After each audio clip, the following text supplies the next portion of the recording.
ሰላም ጤና ይስጥልኝ። እንዴት ናችሁ?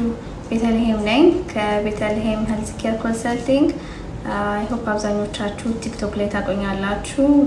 ያው ቲክቶክ ላይ ያሉትን አብዛኞቻችሁን ጥያቄዎች ለመመለስ ላይ መጥቻለሁኝ። ስለዚህ ይሄን ዩቲዩብ ቻናል ላይክ አድርጉ፣ ሼር፣ ሰብስክራይብ አድርጉ።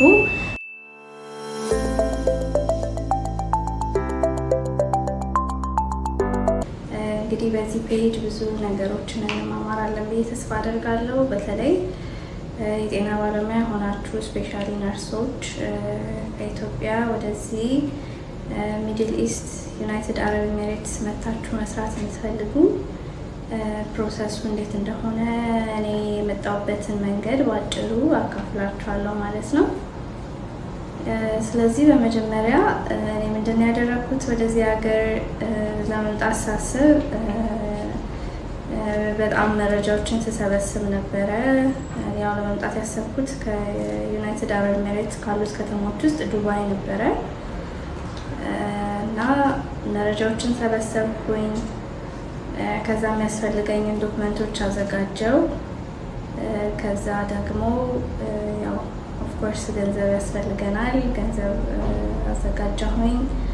ከዛ አንዳንድ ማውቃቸው የጤና ባለሙያዎች ፈለግኩኝ። ትንሽ መረጃ አገኘው። ከዛ በኋላ ቪዚት ቪዛ ነበረ አፕላይ ያደረኩት። ከዛ ቪዚት ቪዛውን አገኘሁኝ፣ ትኬት ቆረጥኩኝ፣ መጣሁኝ ማለት ነው። እንዲሁም የአንድ ወር ቪዛ ነበር ያገኘሁት። ያ ከዛ እዚህ ዱባይ ከመጣሁኝ በኋላ ያው ሼሪንግ ሩም ተከራየሁኝ። ከዛ በኋላ ስራዎች መፈለግ ጀመርኩኝ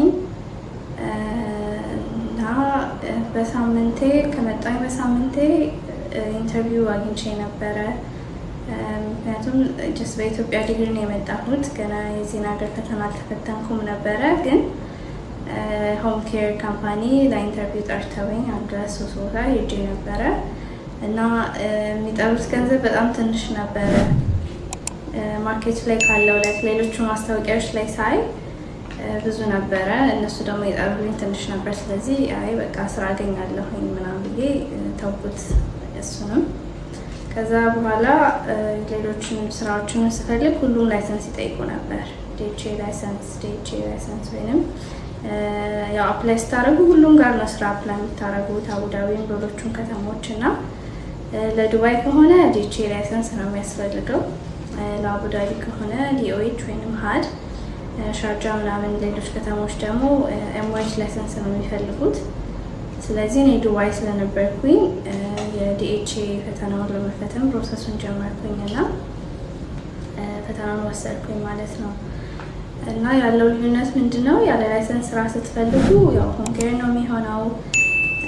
በጣም በትንሽ ብር ነው የሚሆነው። ላይክ ያለው ነገር ደስ አይልም እና መወሰን ነበረብኝ ቶሎ ላይሰንሱን በእጄ ለመያዝ። በጣም ብዙ ልዩነት ነው ያለው ላይሰንስ ሲኖራችሁ እና ሳይኖራችሁ። ደሞዙ፣ የስራ ሰዓታችሁ፣ ኤቭሪቲንግ በጣም ልዩነት አለው እና ከዛ ፕሮሜትሪክ ኤግዛም ወሰድኩኝ፣ አለፍኩኝ፣ የዲኤችኤ ኤሊጂቢሊቲ ያገኘሁኝ።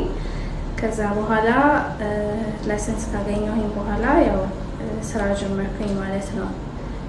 ባጭሩ ይሄ ነው። ግን ዲቴል እያንዳንዱ ምን ምን ዶክመንት እንደሚያስፈልጋችሁ፣ ከዛ በኋላ ገንዘብ፣ ቪዚት ቪዛ ኬት ነው የምንገዛው፣ የዲኤችኤ አፕሊኬሽኑ እንዴት ነው፣ እዚህ ስንመጣ የሚያግዘን ምንድን ነው ምናምን ላላችሁኝ ያው ማለታችሁ አይቀርም። እሱን ደግሞ ዲቴል በሌላ ቪዲዮ ደግሞ እሰራላችኋለሁ።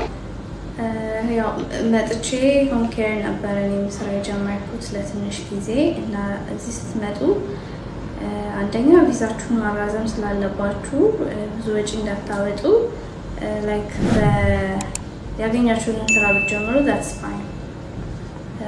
ምክንያቱም ቪዛችሁ የመጣችሁበት የቪዚት ቪዛ ያልቃል፣ ያስፈልጋችኋል የመኖሪያ ፈቃድ። ስለዚህ አሰሪ ነው ደግሞ የሚያሰራላችሁ። ስለዚህ ያገኛችሁትን ስራ ጀምሩ፣ ምንም ችግር የለውም። ከዛ በኋላ እዛ ትንሽ ኤክስፔሪንስ ይዛችሁ 3 ወርም 6 ወርም እንደፈለጋችሁ እንደተመቻችሁ ሰርታችሁ ከዛ ደግሞ ወደ ሆስፒታል ስራ መፈለግ ትችላላችሁ። ቀጥታ ሆስፒታልም ልታገኙ ትችላላችሁ።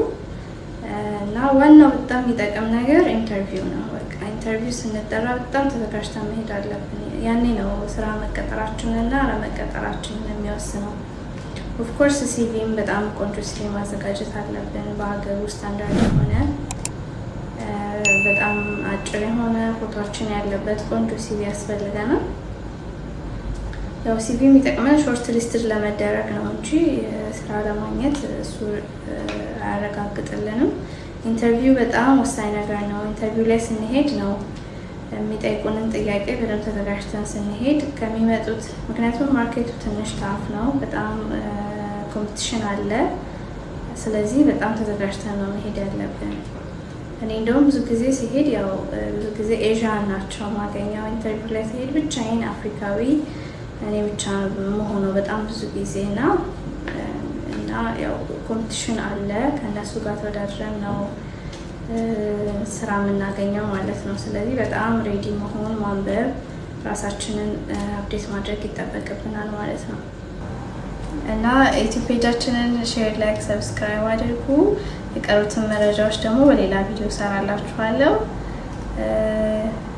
እና ኮንታክት አድርጉን እዚህ ጋር ባሉት በዋትስአፕ፣ በቲክቶክ እና በስልካችንም ኮንታክት አድርጉን፣ እናግዛችኋለን። እሺ፣ ቴንክ ዩ